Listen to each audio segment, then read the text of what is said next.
এ খাদিজা, সারাদিন দিনের দাওয়াত দিছি, পেটে কিছুই নাই, ঘরে কোনো খাবার আছে কিনা?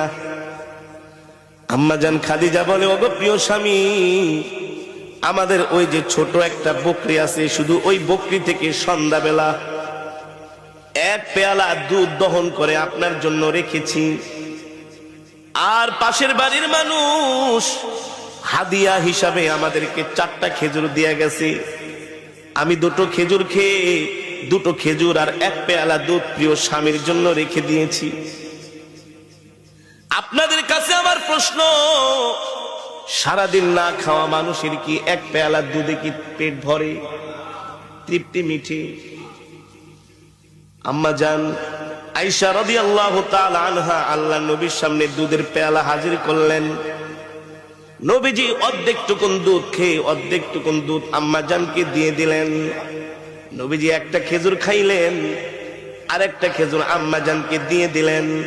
আম্মা জান বলে, ওগো প্রিয় স্বামী, 2টো খেজুরি আপনি খেয়ে ফেলেন। আল্লাহর নবী বলেন, না না না, আমি আমার হাত দিয়া তোমাকে একটা খেজুর খাওয়াই দিব। আল্লাহু আকবার। এই কথা বলতে বলতে হঠাৎ করে নবীজির চোখ চলে যায় আম্মা জানের কাপড়ের দিকে।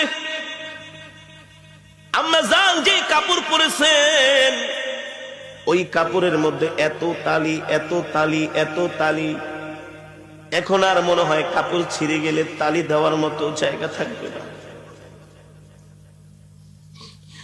সরকার দো আলম আম্মা জানের মুখের দিকে তাকায় বলে, খাদিজা, এ খাদিজা,